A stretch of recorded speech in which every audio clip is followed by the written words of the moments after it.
കാറും നടുക്കൊരു ബോറ് കാറുമായി നിങ്ങൾ പോയതൊക്കെ ജനം കണ്ടാണെന്നേ. അത് അവിടെ നിൽക്കട്ടെ. ഹെലികോപ്റ്റർ എടുത്ത് 2 മാസം കഴിഞ്ഞപ്പോ ആദ്യമായി ഉപയോഗിക്കാൻ വേണ്ടി പിണറായി വിജയൻ തൃശ്ശൂരിൽ നടക്കുന്ന നിങ്ങളുടെ ജില്ലാ സമ്മേളനത്തിൽ പങ്കെടുക്കാൻ തിരുവനന്തപുരത്ത് നിന്ന് ഈ ഹെലികോപ്റ്ററിൽ പറന്നു സാർ. അയ്യോ, എന്റെ നികുതി പണം, ജനങ്ങളുടെ നികുതി പണം എടുത്ത് ചെലവഴിക്കുന്നു.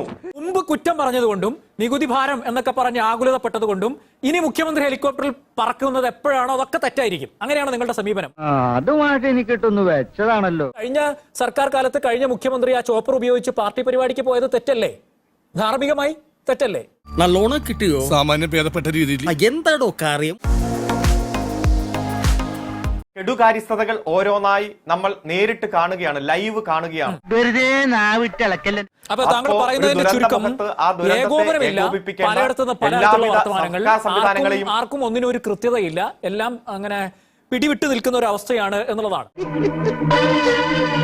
മൊത്തത്തിൽ അലമ്പാണ് എന്ന് ചുരുക്കി പറയാം. അതാണ് പ്രതിപക്ഷം കാണുന്നത്. 2-3 വാക്കുകൾ ഞാൻ പറയാം. അയ്യോ, എന്റെ നികുതി പണം, ജനങ്ങളുടെ നികുതി പണം എടുത്ത് ചെലവഴിക്കുന്നു. എത്ര തവണയാ ശ്രീ വി ഡി സതീശൻ പറഞ്ഞേ? അതാ നിന്റെ വിഷമം അല്ല പിന്നെ? അയ്യോ, എന്തൊരു ദൂർത്താണിത്. മുഖ്യമന്ത്രി ഹെലികോപ്റ്ററിൽ യാത്ര ചെയ്യുന്നു. ഏത് ദുരന്തം കാണാൻ പോയ മുഖ്യമന്ത്രി, അല്ലാതെ മുഖ്യമന്ത്രി യാത്ര ചെയ്തിട്ടില്ല. ഓ, പിണറായിയുടെ ഹെലികോപ്റ്റർ. ആ വാചകം 2 മാസമായിട്ട് താങ്കൾ കേട്ടോ? പിണറായിയുടെ ഹെലികോപ്റ്റർ. അയ്യോ, കടക്കടിയിൽ മുങ്ങി. വണ്ട് തേൻ കുടിക്കുന്നത് പോലെ ഖജനാവ്. ഒറ്റ മിനിറ്റ് ഞാൻ പറഞ്ഞ അവസാനിപ്പിക്കട്ടെ. അല്ല 1 മിനിറ്റ് അനുവാദം ചോദിച്ചിട്ട് തന്നെയാണ് ഞാൻ പറയുന്നത്. പൂവിൽ നിന്ന് വണ്ട് തേൻ കുടിക്കുന്നത് പോലെ കുടിക്കുന്നു, പറക്കുന്നു, പരാഗണം. തേൻ കുടിക്കുന്നു, പറക്കുന്നു, കടം വാങ്ങിക്കാതെ ഖജനാവ് നിറയ്ക്കാൻ കഴിയുമെന്ന് പറഞ്ഞിട്ട് നിങ്ങൾക്കറിയോ, വെറും 70 ദിവസം കൊണ്ട് 18,400 കോടി രൂപയാ കടമെടുത്തേ. പൂവിൽ നിന്ന് വണ്ട് തേൻ കുടിക്കുന്നത് പോലെ. അതിലാ താടി വെച്ചവനാണ് ഭയങ്കര കള്ള. ആരെയും ദ്രോഹിക്കാതെ 2 മാസത്തിനുള്ളിൽ 18,400 കോടി രൂപ കടമെടുത്തിരിക്കുകയാണ്. എന്തിയെ കടം വാങ്ങി മുടിക്കുന്നു എന്ന വാക്ക് ഇപ്പൊ കേൾക്കാത്തത്? ഈ ഇതേ മുഖ്യമന്ത്രി പ്രതിപക്ഷ നേതാവായിരുന്ന വി ഡി സതീശൻ എപ്പോഴും പറയുന്ന വാക്കായിരുന്നല്ലോ. ദുരിതാശ്വാസ നിധിയിലേക്ക് ഇപ്പൊ പറയും. അന്ന് എന്താ പറഞ്ഞേ? നയാ പൈസ കൊടുക്കരുത്. ഗവൺമെന്റ് ഉത്തരവ് കീറി കത്തിച്ചത് നമ്മൾ കണ്ടതല്ലേ. അതുകൊണ്ട് പഴയ പ്രതിപക്ഷമാകാൻ ഞങ്ങൾ ആഗ്രഹിക്കുന്നില്ല. പഴയ പ്രതിപക്ഷം ഒരു കാര്യങ്ങളും ഞങ്ങൾ അനുവർത്തിക്കില്ല. മറിച്ച് ഞങ്ങൾ എന്താ പറഞ്ഞ എല്ലാവരും ഒറ്റക്കെട്ടായിട്ട് ഇറങ്ങാനാ പറഞ്ഞോണ്ടിരിക്കുകയാണ്. ഞങ്ങൾ അവരെ പോലെയല്ല എന്ന് പറഞ്ഞ് താങ്കൾ അതിന്റെ കൂട്ടത്തിൽ വിമർശിക്കുന്നത് പഴയ കാലത്തെ ചില കാര്യങ്ങൾ, മുഖ്യമന്ത്രി പറഞ്ഞ വാക്കുകൾ. അപ്പൊ ഇങ്ങനെയല്ലല്ലോ. ഞാൻ ചോദിക്കുന്നത്, വാടകയ്ക്ക് എടുത്തിട്ടിരിക്കുന്ന ഹെലികോപ്റ്റർ അല്ലേ? അത് മനസ്സിലാക്കാനുള്ള വിവരം വേണ്ടേ? അതിനൊരു വാടക കാലാവധി ഇല്ലേ? അത് ഉപയോഗിച്ചാലും ഉപയോഗിച്ചില്ലെങ്കിലും കൊടുക്കണ്ടേ? ഇപ്പൊ അത് പറത്തി, എന്താ കുഴപ്പം? അതുകൊണ്ട് പഴയ വിമർശനങ്ങൾ റദ്ദാക്കപ്പെടുമോ? എനിക്ക് സംശയമാണ്, ചോദിക്കാം. അല്ല, അതെ, വാടകയ്ക്ക് എടുത്ത ഹെലികോപ്റ്റർ ആണ്. അന്ന് പിണറായിയുടെ ഹെലികോപ്റ്റർ ആയിരുന്നു. അന്ന് പിണറായിയുടെ ദൂർത്തായിരുന്നു.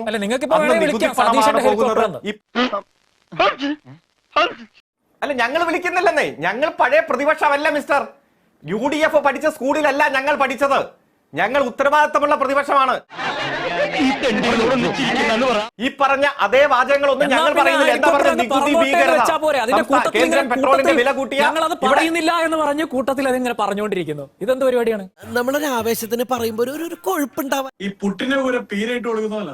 അയ്യോ, താങ്കൾക്ക് വിഷമമുണ്ട്. അല്ല, താങ്കൾ തന്നെ പറഞ്ഞല്ലോ. തോന്നിയ ഒരു ചോദ്യം ചോദിച്ചേ ഉള്ളൂ. എന്റെ വിഷമം എടുക്കണ്ട, എനിക്ക് രസമായി തോന്നിയത്, അതുകൊണ്ട് ചോദിച്ചാണ്. എന്നാ സ്വാഭാവികമായിട്ടുള്ള ചോദ്യം. ഓക്കെ, വിഷമമില്ല, ഞാൻ മാറ്റി കളഞ്ഞു. വിഷമമല്ല, സ്വാഭാവികമായ താങ്കളുടെ ചോദ്യം. എന്തേ ഈ ചോദ്യം ഒന്നും നേരത്തെ വരാത്തത്? അയ്യോ, നികുതി പണം പോകുന്നു, ജനങ്ങളുടെ നികുതി പണം പോകുന്നു എന്ന് പറയുന്നതും, ഈ നികുതി ഭീകരത എന്ന് പറയുന്നതും, അതേപോലെ കടമെടുത്ത് മുടപ്പിക്കുന്നു എന്ന് പറയുന്നതും 70 ദിവസത്തിനുള്ളിൽ ഏകദേശം 5 വർഷത്തേക്ക് 1825 ദിവസത്തേക്ക് തെരഞ്ഞെടുത്ത ഗവൺമെന്റ് 75 ദിവസമേ ആയോളൂ മിസ്റ്റർ. ഈ 75 ദിവസത്തിനുള്ളിലാണ് ഈ പറഞ്ഞ കാര്യങ്ങളെല്ലാം. എത്രയോ കാര്യങ്ങൾ. ഒരു മാറ്റവും ഇല്ലല്ലോ. മുമ്പ് കുറ്റം പറഞ്ഞതുകൊണ്ടും നികുതി ഭാരം എന്നൊക്കെ പറഞ്ഞ് ആകുലതപ്പെട്ടതുകൊണ്ടും ഇനി മുഖ്യമന്ത്രി ഹെലികോപ്റ്ററിൽ പറക്കുന്നത് എപ്പോഴാണോ അതൊക്കെ തെറ്റായിരിക്കും. അങ്ങനെയാണ് നിങ്ങളുടെ സമീപനം. അതല്ല വാടക കാലാവധി തീരുന്നതിനുള്ളിൽ പരമാവധി ഹെലികോപ്റ്റർ ഉപയോഗിച്ചോട്ടെ എന്നാണോ പോസിറ്റീവായി കാര്യങ്ങൾ കാണുന്ന പ്രതിപക്ഷത്തിന്റെ നിലപാട്? എന്താണ് നിങ്ങളുടെ നിലപാട്? അത് LDF പ്രയോജനപ്പെടുത്തുമ്പോ അതൊക്കെ വലിയ അപരാധം, വലിയ നികുതി ഭീകരത, അതൊക്കെ ജനങ്ങളുടെ നികുതി പട്ടം തട്ടൽ എന്ന രൂപത്തിൽ വലിയ പ്രചരണം. അതിൽ സത്യമല്ലേ? എന്നാൽ ഞങ്ങൾ അത് ഉപയോഗിക്കുമ്പോൾ ഒരു കുഴപ്പമില്ല, അതൊക്കെ ഏറ്റവും നല്ലത്, ശുഭം എന്ന രൂപത്തിലുള്ള പ്രചരണം UDF-ന്റെ ഭാഗത്തുനിന്ന് വന്നു. നമുക്കറിയാം എത്രയോ മോശമായിട്ടുള്ള പ്രചരണം. ഞങ്ങൾ വിമർശനം ഉന്നയിച്ചത് കൃത്യമായി പറഞ്ഞാൽ 2017 ഡിസംബർ മാസം 26-ാം തീയതിയാണ്. എന്താ പ്രശ്നം? ഹെലികോപ്റ്റർ എടുത്ത് 2 മാസം കഴിഞ്ഞപ്പോ ആദ്യമായി ഉപയോഗിക്കാൻ വേണ്ടി പിണറായി വിജയൻ തൃശ്ശൂരിൽ നടക്കുന്ന നിങ്ങളുടെ ജില്ലാ സമ്മേളനത്തിൽ പങ്കെടുക്കാൻ തിരുവനന്തപുരത്ത് നിന്ന് ഈ ഹെലികോപ്റ്ററിൽ പറന്നു സാർ. തൃശ്ശൂരിൽ മറ്റൊരു ഔദ്യോഗിക പരിപാടിയിൽ മുഖ്യമന്ത്രി എന്ന നിലയിൽ അദ്ദേഹത്തിന് ഉണ്ടായിരുന്നില്ല. ഇത് അന്നത്തെ ടൈംസ് ഓഫ് ഇന്ത്യയുടെ റിപ്പോർട്ടാണ്. ഞാൻ റാഷിദും പറ്റുമെങ്കിൽ അരുണും അയച്ചുതരാം. ഒന്ന് വായിച്ചാൽ Kerala CM trap disaster fund four private chopper ride. അത് തുടർന്ന് ഇങ്ങോട്ട് പല പാർട്ടി പരിപാടികളിലും അദ്ദേഹം ഈ വണ്ടി ഉപയോഗിച്ചു, അല്ലെങ്കിൽ ഈ ഹെലികോപ്റ്റർ ഉപയോഗിച്ചു എന്നുള്ളതായിരുന്നു അദ്ദേഹത്തിനെതിരായിട്ടുള്ള വിമർശനം.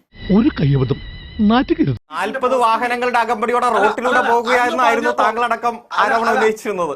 അങ്ങ് പറഞ്ഞപ്പോ എനിക്ക് ഒരുപാട് എതിരഭിപ്രായം ഉണ്ടായിരുന്നു. എന്നിട്ട് ഞാൻ മിണ്ടിയില്ല. 6 കാറും നടുക്കൊരു ബോറ് കാറുമായി നിങ്ങൾ പോയതൊക്കെ ജനം കണ്ടാണെന്നേ. അതവിടെ നിൽക്കട്ടെ. കിട്ടിയല്ലോ. അദ്ദേഹത്തിന് അവിടെ ഉണ്ടായിരുന്ന ഔദ്യോഗിക പരിപാടികൾ വിവരിച്ചു കഴിഞ്ഞു. ആ കൂടെ പേഴ്സണൽ പരിപാടിയിൽ പങ്കെടുത്തിട്ടുണ്ടാവാം. അങ്ങനെ പങ്കെടുത്തെങ്കിൽ അത് തെറ്റല്ല. പക്ഷേ പേഴ്സണൽ പരിപാടിക്ക് മാത്രം ഉപയോഗിച്ചിരുന്ന ഒരു കാലം ആ കോക്ടെയിൽ ഉണ്ടായിരുന്നു. ഇതേതാണ്ട് എലിക്കണിയിൽ സൂനവെട്ടതുപോലെ ഈ പറയുന്ന വാടക ഇനത്തിൽ കൊടുത്തു നോക്ക്. 2 or 3 ചോപ്പർ മേടിച്ച് അങ്ങോട്ടും ഇങ്ങോട്ടും പറക്കാനുള്ള പൈസ വാടകയായിട്ട് കൊടുത്തിട്ട് കഴിഞ്ഞു. അപ്പൊ അതിന്റെ പിന്നിൽ, ആ എഗ്രിമെന്റിന് പിന്നിൽ ഒന്നെങ്കിൽ ഒരു ദീർഘവീക്ഷണമില്ലായ്മ ഉണ്ടായിട്ടുണ്ട്, അല്ലെങ്കിൽ അതിന് പിന്നിൽ ഒരു അഴിമതി ഉണ്ടായിട്ടുണ്ട്. മൊത്തം കുഴപ്പമില്ല. ഒരു സംസ്ഥാനത്തിന് അടിയന്തര സാഹചര്യങ്ങളിൽ ഉപയോഗിക്കാൻ ഹെലികോപ്റ്റർ വേണ്ടിവരും, മറ്റ് അത്യാധുനിക സൗകര്യങ്ങൾ വേണ്ടിവരും. അത് ഏത് രൂപത്തിൽ അതിനെ കാണുന്നു എന്നുള്ളതാണ്. ഞങ്ങൾ ഭരിക്കുമ്പോൾ അത് കൊള്ളാം, മറ്റുള്ളവർ ഭരിക്കുമ്പോൾ മുഴുവൻ ആക്ഷേപം എന്ന രൂപത്തിൽ എടുക്കുന്നതിനെയാണ് വിമർശിച്ചത്.